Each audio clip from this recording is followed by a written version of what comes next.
Bonjour à tous, encore un grand merci pour cette invitation. Donc, c'est la troisième fois que j'ai la chance d'intervenir pour vous. Et donc aujourd'hui, un sujet un petit peu plus ciblé que les deux fois d'avant, puisque là, on va parler de l'aérien et on va se demander quel avenir pour l'aviation décarbonée. Et donc le programme est le suivant. D'abord, on va brièvement resituer le contexte, à savoir celui d'une double contrainte carbone. On va voir que l'aviation a une part, pas si négligeable que ça dans cette double contrainte carbone. On entend souvent dire que l'aérien, c'est que 3 des émissions. On va voir que c'est quand même un chiffre qui n'est pas à prendre à la légère. On va voir ensuite les différents degrés de liberté dont on dispose avec une petite équation qui est en gros l'équation de Kaya appliquée au cas de l'aérien. Les différents degrés de liberté dont on dispose pour décarboner le secteur. Et on va voir que finalement, dans les grands axes qui se dégagent, il y a l'idée d'essayer de voler plus ou autant en consommant moins, c'est-à-dire de jouer sur l'efficacité énergétique. Donc on va aller creuser cet axe-là. Et ensuite, on creusera l'axe de la décarbonation du carburant utilisé, c'est-à-dire qu'est-ce qu'on peut faire pour voler avec autre chose que du kérosène fossile. Et puis à la fin, parce que c'est évidemment la question la plus sensible, on abordera la question du trafic et de se dire, voilà, si on joue tous les leviers technologiques à fond, est-ce qu'on peut du coup continuer à avoir un trafic aérien croissant comme il l'est depuis des décennies, ou est-ce qu'il va falloir limiter cette croissance, voire réduire le trafic? Donc voilà le programme.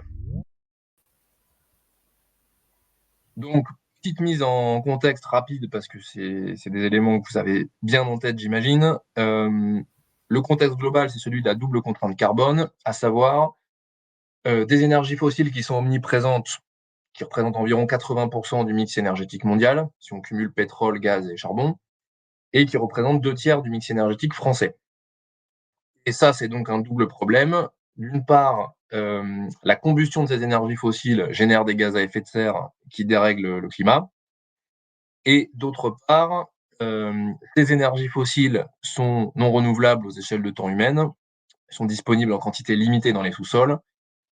Et un certain nombre de prospectivistes nous annoncent que les pics pétroliers et gaziers sont pour bientôt, typiquement pour la décennie à venir.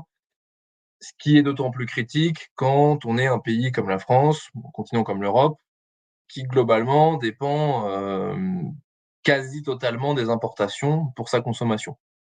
Ce à quoi s'ajoute un sujet de prix, c'est-à-dire que comme le prix du pétrole et du gaz se forme sur des marchés internationaux où les prix peuvent être assez fluctuants et assez volatiles, ça rajoute de la vulnérabilité. Et donc face à cette double contrainte carbone, le problème le problème qui se pose à nous est à la fois vaste et urgent. Et donc l'idée, c'est d'aller décarboner notre économie.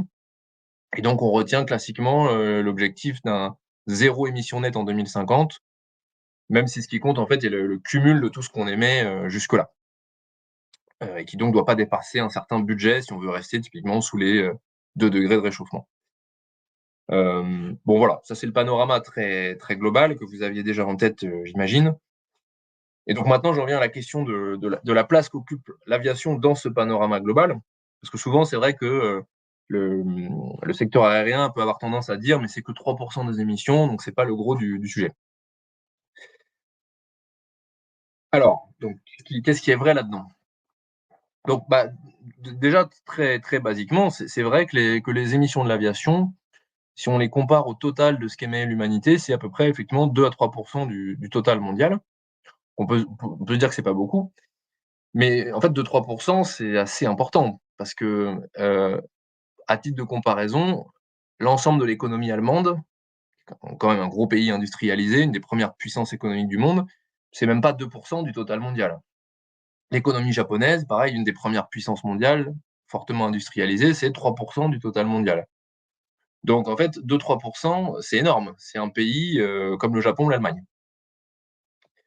Et puis, la question qu'on peut se poser, c'est: OK, 2-3 des émissions, mais pour quelle population? Qu'au niveau mondial, si vous voulez, les émissions liées à l'aviation sont très inégalement réparties. Vous avez en gros 1 de la population qui est responsable de 50 des émissions de gaz à effet de serre de l'aviation. Donc c'est très inéquitable l'aviation. C'est vraiment essentiellement les riches des pays riches qui prennent l'avion. Et donc dire que cette consommation concentrée sur une petite minorité fait 2 à 3 du total de tout ce qu'émet l'humanité, en fait, c'est énorme du coup. Et puis, alors donc là, j'étais au niveau mondial, mais on peut descendre au niveau français. Au niveau français, c'est plus de 3, c'est plutôt 5 du total, des émissions de l'aviation. 5 du total français. Donc ce qui commence à être vraiment conséquent et surtout que ça augmente parce que c'était 2 fois moins en pourcentage, il y a 30 ans. Donc c'est important et c'est en croissance. Et si on regarde uniquement le CO2, c'est même plutôt 7 des émissions de CO2 françaises. Là, 5 c'est en comptant tous les gaz à effet de serre. Hem Et là aussi, on peut se dire pour quelle population? Parce que, bon, au niveau mondial, c'est très fortement inégalitaire, mais même au niveau français, c'est très fortement inégalitaire. Et c'est quelque chose dont on n'a pas forcément conscience, enfin, voilà, selon le milieu social, on va dire, dans lequel on évolue. Mais, il y a 40 des Français qui ne sont jamais montés dans un avion. Donc c'est quand même c'est-à-dire que tout le monde ne prend pas l'avion, même dans un pays riche comme la France. Vous avez à peu près 30 des gens qui le prennent, au moins une fois par an, donc qui sont, on va dire, des passagers relativement réguliers. Et puis entre les 2, vous avez à peu près 30 qui l'ont déjà pris dans leur vie, mais qui, le prennent pas forcément une fois par an. Donc voilà. Donc là encore, on se dit c'est 5 des émissions du pays pour quelque chose qui concerne quand même pas grand monde. Et puis, bah, si je remonte au niveau mondial, bon là, tout ce que j'ai raconté jusqu'à présent, c'est vraiment pour les émissions, CO2. C'est-à-dire vraiment, on brûle du kérosène dans les moteurs, ça émet du CO2. Mais vous avez aussi tout ce qu'on appelle les effets hors CO2. Donc c'est par exemple les effets qui sont dus aux traînées de condensation, qui ont aussi un effet réchauffant, sur le climat. Et donc il y a plusieurs effets, dits hors CO2, c'est assez complexe, je pourrais y revenir s'il y a des questions.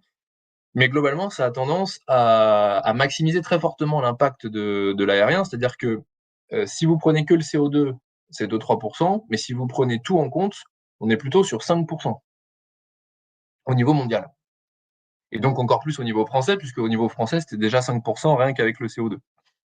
Hem Donc tout ça amène à dire que l'aviation, c'est une partie significative, de la double contrainte carbone et du problème climatique en particulier. Et donc il va falloir s'y attaquer. Il va falloir s'attaquer au secteur aérien, à sa décarbonation comme il va falloir s'attaquer aux autres secteurs. Et donc on peut raisonner à partir d'une petite équation donc qui est en gros l'équation de Kaya pour ceux qui connaissent, mais appliquée au cas de l'aérien. Et en fait, on peut se dire, bah, voilà, les émissions de CO2 de l'aérien, c'est alors, si je pars de la droite de l'équation, c'est globalement le volume du trafic, multiplié par l'intensité énergétique de ce trafic, c'est-à-dire combien d'énergie il faut pour déplacer un passager sur 1 kilomètre, multiplié par, le pourcentage d'énergie carbonée qu'on utilise dans l'aviation. Donc si on veut décarboner et ben, on peut d'un point de vue logique jouer sur ces 3 leviers, de manière, qui sont complémentaires, hein, l'un n'exclut pas l'autre, l'un n'exclut pas les autres. Mais donc on peut baisser le trafic et ou améliorer l'intensité énergétique et ou décarboner le carburant qu'on utilise. Donc je laisse la question du trafic pour la fin, mais on va d'abord aborder les 2 leviers, on va dire technologiques, l'intensité énergétique et l'intensité carbone. Donc l'intensité énergétique, donc c'est l'idée de se dire: «Est-ce qu'on peut, alors voler plus en consommant moins ou en tout cas, voilà, consommer moins pour un même, une même quantité de déplacement en passagers kilomètres?» Donc bon, des idées pour améliorer l'efficacité énergétique de l'aviation, il y en a un certain nombre.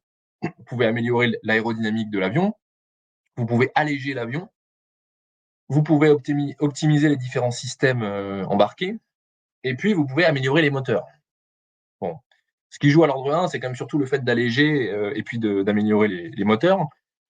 Et typiquement, sur l'amélioration des moteurs, c'est vrai qu'il y a des vrais progrès d'une génération à l'autre.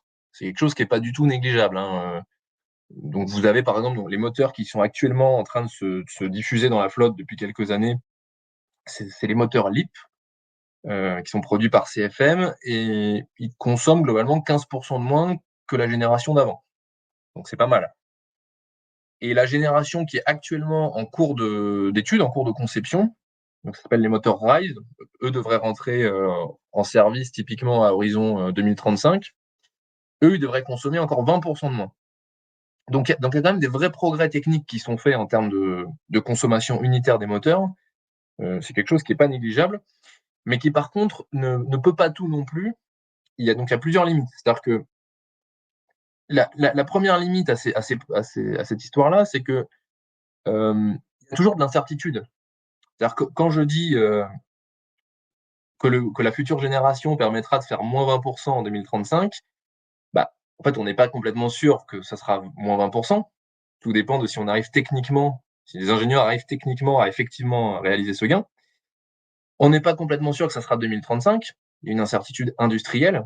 On sait qu'il y a des grands projets qui peuvent dériver. On l'a vu, par exemple, dans le nucléaire avec l'EPR de Flamanville, qui est un cas un peu extrême, mais enfin, des grands projets industriels qui dérivent dans le temps, et notamment dans l'aéronautique, on va dire, c'est monnaie courante.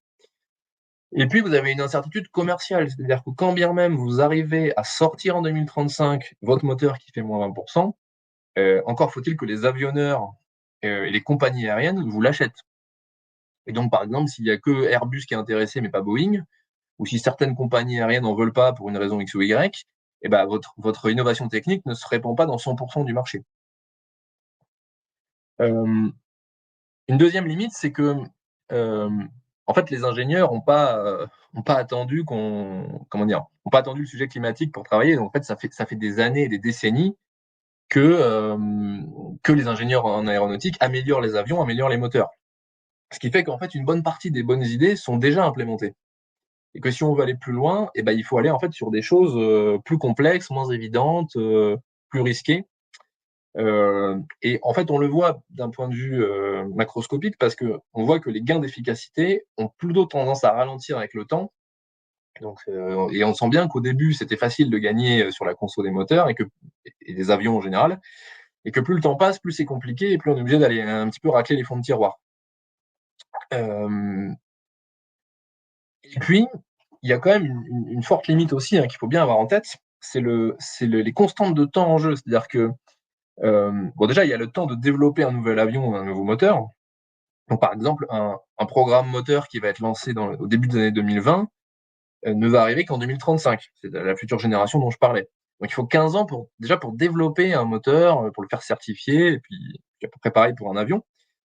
Mais ensuite, une fois qu'il est mis en service, il faut le temps que la flotte se renouvelle.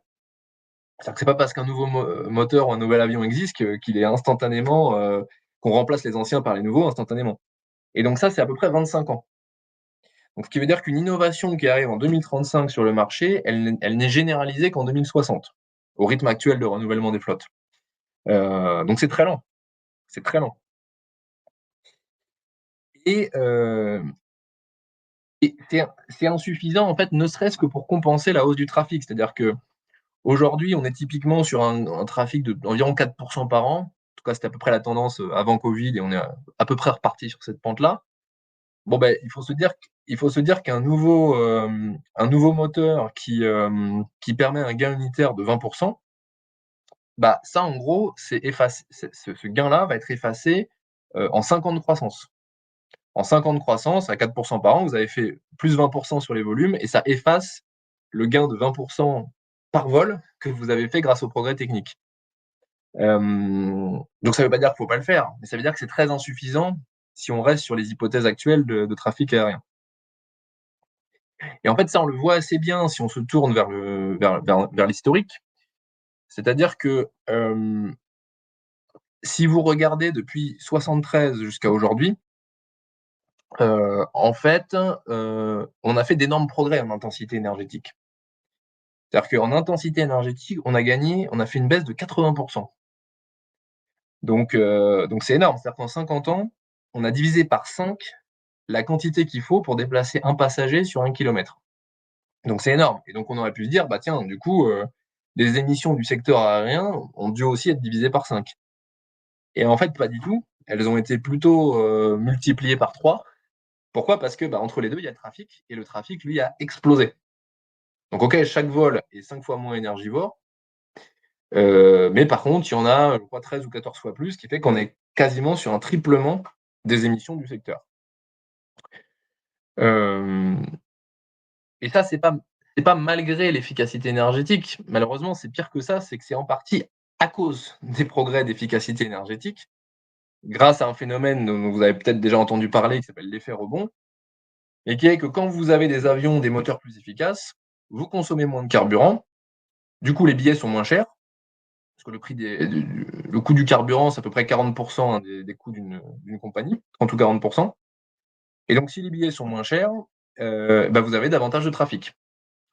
Donc l'efficacité énergétique, c'est-à-dire si vous ne faites rien de particulier à côté pour mettre le trafic sous contrôle, peut malheureusement se traduire par un effet rebond qui augmente le trafic et qui du coup détruit toute ou partie des gains qu'on avait obtenus par la technique. Et donc pour ces différentes raisons, il faut faire de l'efficacité énergétique. Il faut que les ingénieurs continuent à travailler là-dessus. Mais on voit bien que ça va pas être une recette miracle. Il y a un grand nombre de limites et on pourra clairement pas se contenter de ne faire que ça. Hem, du coup, il y a un deuxième axe, hem, excuse-moi, il y a un deuxième axe qui est, bah, la décarbonation de ce qu'on utilise comme carburant. Parce qu'on se dit: «Bah, OK, là, depuis le début, on raisonne comme si on était contraint d'utiliser du kérosène, fossile comme aujourd'hui». Mais c'est pas une fatalité. Il y a plusieurs autres, alternatives qui peuvent être imaginées. On pourrait remplacer le kérosène fossile par de l'électricité, pour imaginer un avion électrique. On pourrait imaginer un avion hydrogène. On pourrait imaginer de mettre à la place du kérosène fossile, des biocarburants ou des carburants de synthèse. J'expliquerai un petit peu plus en détail tout à l'heure ce que c'est. Et donc voilà, donc là, c'est ces différentes idées-là qu'on va passer en revue, rapidement pour se dire, voilà, est-ce qu'on peut pas se débarrasser de ce kérosène fossile? En parallèle du fait qu'on essaye de moins consommer d'énergie. Alors, bon, déjà l'avion électrique, ça c'est sûr que ce serait l'idéal parce qu'on pourrait faire comme pour les voitures, où là pour le coup, même si c'est pas parfait, il existe une alternative, électrique. Hem, Là pour l'avion électrique, c'est beaucoup plus compliqué parce que les batteries sont globalement encore bien trop lourdes pour les applications aéronautiques et donc, si vous voulez, on peut électrifier des petits avions, mais on pourra pas électrifier des longs courriers ou même des courts ou moyens courriers, et ça risque de rester vrai pendant encore des décennies. Sachant que je rappelle pas les constantes de temps que j'ai évoquées avant, mais quand bien même vous auriez un avion, un nouveau modèle de batterie qui arriverait, il faudrait longtemps pour concevoir l'avion qui va avec et longtemps pour renouveler les flottes. Mais là, de toute façon, on n'en est pas du tout là. C'est-à-dire que les batteries sont aujourd'hui trop lourdes de manière rédhibitoire et elles resteront encore un bout de temps. Donc l'avion électrique ne jouera pas un rôle significatif pour ce qui nous occupe ici. Alors après, il y a l'avion à hydrogène. Déjà un petit peu plus, intéressant pour ce qui nous occupe là, mais pas miraculeux pour autant parce que, bon, on est sur un défi technique considérable, hein. Faire un avion à hydrogène, alors vous avez 2 façons, vous pouvez soit vous utilisez une pile à combustible, donc vous mettez votre hydrogène dans une pile à combustible qui génère de l'électricité et vous avez un moteur électrique qui propulse votre avion, soit vous brûlez directement l'hydrogène dans un moteur comparable au moteur actuellement existant. Bon, dans tous les cas, il faut quand même arriver à embarquer de l'hydrogène, à le stocker à bord et ça, c'est compliqué parce que l'hydrogène, c'est une toute petite molécule, donc qui fuit facilement. C'est très inflammable, donc il faut absolument faire en sorte que ça ne soit pas au contact de l'air, sinon ça explose très facilement. Et ça prend beaucoup de place, donc il faut le refroidir à -253 pour qu'il puisse être stocké sous forme liquide. Donc ça, c'est un défi technique qui est quand même assez considérable. Donc bon, il y a rien de rédhibitoire là-dedans, mais ça veut dire que ça va quand même pas être simple. Et donc, sachant qu'on commence tout juste à y travailler, ça va pas être pour demain. Airbus a annoncé un premier avion hydrogène en 2035. Bon, c'est quand même une date qui est jugée assez, incertaine par bon nombre de spécialistes. Ça sera sûrement pas directement des vols commerciaux qui brûleront de l'hydrogène, dès 2035. Ça paraît vraiment trop tôt comme date. Mais et puis donc quand bien même ça arriverait en 2035, 2040 ou après, il faut rajouter à ça les 25 ans de renouvellement de la flotte. Donc en gros, l'avion à hydrogène n'y jouera sûrement pas un rôle majeur, avant la moitié du siècle. Donc il risque d'arriver tard en fait, il risque d'arriver trop tard. Et puis encore une fois, hein, il faut qu'il y ait des clients pour ça. C'est-à-dire que, Airbus s'y intéresse assez fortement, Boeing s'y intéresse beaucoup moins.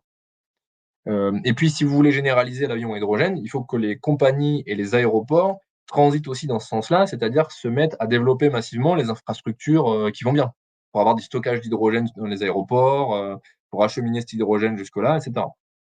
Donc, c'est pas simple. Quand bien même tout ça se réaliserait, on ne pourra pas faire transiter toute la flotte aérienne mondiale à l'hydrogène. Pourquoi? Parce que globalement, les longs courriers seront exclus, parce que l'hydrogène, même liquide, prend encore 4 fois plus de place que le kérosène pour une quantité donnée d'énergie. Donc dit autrement, dans un réservoir de taille donnée, vous avez 4 fois moins d'énergie, vous allez 4 fois moins loin si vous utilisez de l'hydrogène par rapport à du kérosène fossile conventionnel. Et donc ça fait que vous allez être plutôt sur des rayons d'action réduits. Donc plutôt pour le régional ou les courts moyens courriers. Et bon, ce qui fait que c'est pas toujours très intéressant parce qu'en fait c'est des distances où des fois il est plus efficace de passer par le train en fait. Donc des fois, on peut avoir plutôt intérêt à pousser un report modal vers le train plutôt qu'à développer un avion à hydrogène très compliqué sur des distances équivalentes. Et puis, dernier point et non le moindre, encore faut-il que l'hydrogène soit bas carbone. Donc aujourd'hui, l'hydrogène est clairement pas bas carbone. À peu près 95% de l'hydrogène produit dans le monde, c'est un hydrogène produit à partir de matières fossiles, notamment par reformage de gaz. Alors, on peut faire autrement, bien sûr, on peut le faire par électrolyse de l'eau, mais ça demande des quantités très importantes d'électricité, sachant que tous les secteurs vont vouloir de l'hydrogène bas carbone pour faire tout plein de choses. Donc là encore, on risque d'avoir un problème de ressources limitées et de conflit d'usage. Donc l'avion à hydrogène, pourquoi pas, mais c'est pas sans limite. Et voilà, on aura sûrement un rôle qui restera quand même limité dans les décennies qui viennent. Dans les décennies qui viennent, pardon. Et donc, on en arrive quand même au gros morceau. C'est quand même principalement là-dessus que le secteur aérien mise aujourd'hui. C'est ce qu'on appelle les carburants d'aviation durable. Donc, les CAD, en abrégé, les CAD. En anglais, on parle aussi de SAF, Sustainable Aviation Fuel. Et donc, dans ces SAF, vous avez en fait deux sous-catégories. Vous avez les biosaf, donc ça c'est les biocarburants, et vous avez les ISAF, ça c'est les carburants de synthèse. Et alors, à quoi ça correspond? Donc très, très simplement, donc vous avez le kérosène fossile traditionnel où là, vous allez extraire du pétrole dans le sol, vous le brûlez dans un moteur et ça émet du CO2. Donc ça, c'est ce dont on veut se passer. Donc le biosaf, l'idée c'est qu'on prend de la biomasse, on la transforme en carburant, donc en biocarburant. Et donc quand vous brûlez ce biocarburant, qui est constitué ça c'est des hydrocarbures, hein, donc vous allez émettre du CO2. Mais comme vous avez capté du CO2 en amont par photosynthèse pour produire votre biocarburant, au premier ordre, c'est pas tout à fait vrai, mais au premier ordre, on considère que l'opération est à peu près neutre. En tout cas, ça émet beaucoup moins que du kérosène fossile, où on allait prélever du carbone dans les sous-sols pour le réinjecter dans l'atmosphère. Là, le biocarburant, c'est globalement neutre au premier ordre. Et une autre idée, donc, c'est le ISAF, donc les carburants de synthèse, où là, l'idée, c'est de dire on va artificiellement faire du kérosène. Donc artificiellement, ça veut dire quoi? Ça veut dire je vais, je vais produire de l'hydrogène par électrolyse de l'eau. À côté de ça, je vais capturer du carbone dans l'atmosphère ou en sortie d'usine. Et je vais combiner cet hydrogène et ce carbone pour faire des hydrocarbures artificiels.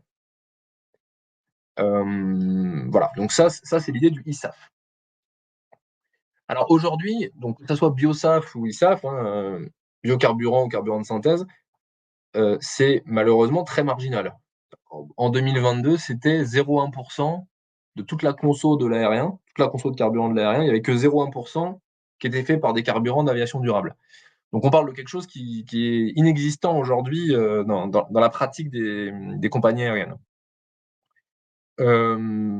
Pour autant, ça devrait monter en puissance. Et on a une réglementation européenne qui va dans ce sens-là, qui s'appelle RefuelEU, avec un certain pourcentage. En gros, la réglementation va obliger les compagnies à mettre un certain pourcentage de carburant durable dans leurs avions, et ce pourcentage va aller croissant Donc ça va démarrer en 2025, on imposera simplement 2% de carburant durable, et puis ça ira jusqu'en 2050 où ça sera 70%. Et donc ça va monter comme ça, crescendo. Donc ça, c'est quelque chose qui va dans le bon sens. Le problème, alors il y a deux problèmes quand même malgré ça. Enfin, il y en a même plus. C'est-à-dire que déjà industriellement, il faut que les filières de biocarburants et de carburants de synthèse arrivent à monter suffisamment vite en puissance. Qu'aujourd'hui, on part de presque rien. Mais quand bien même elles se déploieraient très vite, on a un double problème de gisement.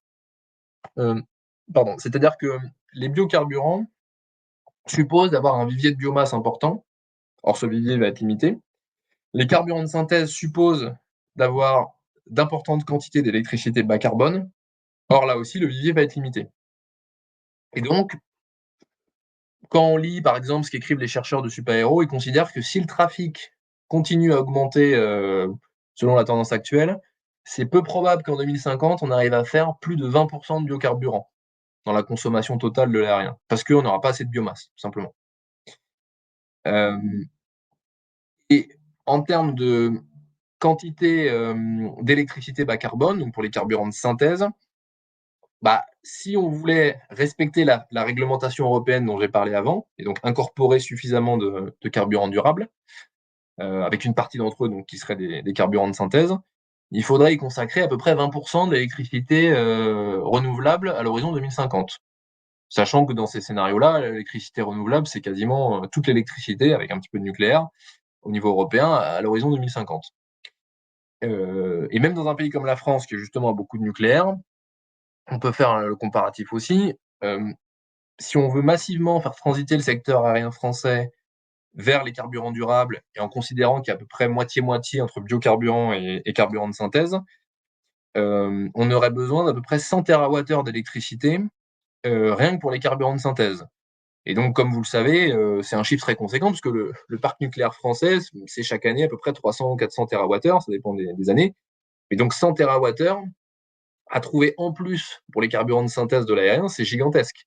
Et c'est quelque chose qui n'est pas intégré à ce jour, par exemple dans les scénarios RTE, où on sait qu'on va déjà être très contraint en disponibilité d'électricité bas carbone, dans un contexte où le parc nucléaire historique est vieillissant, relancer du nouveau nucléaire, ça va prendre du temps, le renouvelable se déploie pas assez vite pour l'instant, et puis tous les secteurs vont vouloir de l'électricité bas carbone. Donc aller trouver 100 TWh qui n'étaient pas prévus dans ce contexte-là, c'est mission impossible. Donc on voit bien que si on ne touche pas au trafic aérien, ça va être quand même très très compliqué. Et puis au-delà de la question des quantités, il y a une question de coût, parce que les SAF, donc les carburants durables, c'est globalement 4 fois plus cher que le kérosène, et ça devrait probablement rester comme ça encore un bon bout de temps. Ça risque malheureusement de rester vrai sur les décennies qui viennent. D'où le fait qu'il faut quelque part les imposer par la réglementation, parce que sinon spontanément les compagnies n'ont pas de raison de basculer là-dessus. Mais voilà, donc ça pourrait typiquement se traduire par une baisse induite du trafic, c'est-à-dire que on transite vers les SAF, mais du coup les billets coûtent plus cher, que le carburant coûte plus cher, et donc ça réduit le trafic. Ça pourrait d'ailleurs être une évolution envisageable. Et donc une fois qu'on a fait ce petit tour d'horizon sur ce qui était possible, à la fois en termes d'efficacité énergétique et à la fois en termes de décarbonation du combustible, une question qu'on peut se poser, c'est OK, si on met tous ces leviers dans un même scénario, est-ce que le trafic actuel, est-ce que sa tendance à la hausse est soutenable ou pas? Et donc là, alors, il y a plusieurs rapports très intéressants qui se sont livrés à ce type d'exercice.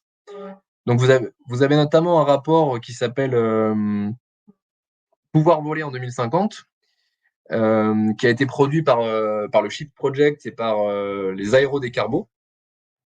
Donc les Aérodécarbos, c'est une association de professionnels et d'anciens professionnels de l'aéro qui ont engagé en faveur de sa décarbonation. Et donc, eux, ils ont imaginé justement un scénario en se disant, voilà, si on ne veut pas dépasser 2 degrés de réchauffement climatique, bon, ça nous donne un budget carbone global qu'on ne peut pas dépasser au niveau planétaire. On ne peut pas émettre plus de telle quantité.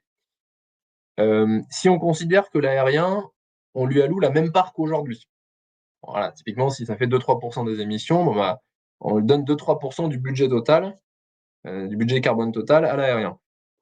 Et puis on se fixe des hypothèses techniques. On va dire, par exemple, l'avion hydrogène rentre en service en 2035 ou, un peu moins optimiste, en 2040. Les flottes se renouvellent comme aujourd'hui en 25 ans. Ou, pour une raison X ou Y, on les fait se renouveler plus vite, elles se renouvellent en 15 ans. Les carburants durables, on alloue 100% des carburants durables du monde à l'aérien, exemple extrême, ou la moitié, exemple un peu moins extrême, mais très ambitieux quand même. Donc voilà, on se fixe comme ça un certain nombre d'hypothèses, et donc ils arrivent à un scénario très très optimiste, qui est le scénario dit Maverick, et un scénario un peu moins optimiste, mais quand même très optimiste, qui est le scénario Iceman. Et ils voient quelle est la croissance maximale du trafic qui est envisageable, selon ces hypothèses, pour rester dans le budget initialement prévu. Et donc on voit qu'avec le scénario Maverick, il y a une croissance qui est encore possible, mais qui est en dessous de la croissance tendancielle. Croissance tendancielle, c'est 4% par an. Là, même dans le scénario le plus optimiste, on est plutôt à 2,5% par an maximum. Et encore, c'est un scénario qui, encore une fois, est tellement optimiste qu'il est même franchement irréaliste. Et avec un scénario un peu plus crédible comme Iceman, la colonne de droite, mais qui reste quand même très très optimiste, qui reste proche de ce que le secteur pourrait faire au mieux, je pense, aujourd'hui, et là, on voit qu'on est obligé de réduire le trafic pour être dans les clous et pour respecter notre budget. Donc, dit autrement, si malgré l'activation de tous les leviers technologiques, de la manière la plus optimiste qui soit, si on ne réduit pas le trafic, on ne respecte pas les accords de Paris sur le climat, ou alors, ou en tout cas, l'aérien ne fait pas sa part. C'est-à-dire qu'il faut qu'il y ait d'autres secteurs qui compensent et qui fassent à la place de l'aérien les efforts que l'aérien ne fait pas. Bon, ça, c'est les conclusions du rapport du Shift Project et des aérodécarbos, mais il y a toute une série de rapports qui existent sur cette question. Vous avez le référentiel ISAE, donc là, c'est vraiment les enseignants-chercheurs de Supaéro qui ont fait une vaste revue de littérature et qui ont produit une synthèse qui, globalement, va dans le même sens. C'est-à-dire que même avec un optimisme technologique très, très poussé, il faut absolument mettre sous contrôle le volume du trafic. Vous avez l'ADEME, donc là, voilà, Agence publique de la transition écologique, qui, elle, insiste aussi sur le fait que si on veut baisser fortement et vite les émissions, on ne pourra pas couper au levier de la modération de la demande, de la réduction de la demande. Vous avez Xenon Research, donc qui, eux, pointent du doigt le fait qu'on va être contraint en électricité bas carbone, on va être contraint en biomasse, et donc on ne pourra pas faire tous les carburants durables qu'on veut. Et donc, il faut mettre sous contrôle le trafic si on veut que ça soit jouable. Donc voilà, puis il y en a d'autres, mais il y a vraiment toute une littérature maintenant quand même qui converge sur le fait qu'effectivement, il va falloir mettre le trafic aérien sous contrôle. Et donc j'en arrive à ma conclusion, et donc je rappelle mes principaux messages du jour. Donc, on est face à un problème critique de double contrainte carbone, problème global. Le secteur aéronautique représente une part significative de ce problème. On ne peut pas évaluer ça en disant c'est que X% des émissions, c'est un gros morceau du gâteau. On peut décarboner le secteur par la technique. Donc, la technique a un rôle absolument central à jouer, à la fois en améliorant la consommation des moteurs et des avions, et à la fois en décarbonant les carburants utilisés. Mais réduire la conso des moteurs, c'est maximum 15-20% de gagner à chaque génération, donc à peu près tous les 25 ans, quelque chose comme ça. Électrifier, c'est uniquement pour les plus petits avions. Les batteries sont trop lourdes pour les modèles plus gros. L'avion à hydrogène, c'est vraiment pas pour tout de suite, et ça sera pas pour les longs courriers. Et donc finalement, la piste principale, j'ai dit, c'est plutôt les carburants durables, mais ils seront très limités en quantité parce qu'on est limité en gisement de biomasse et d'électricité bas carbone.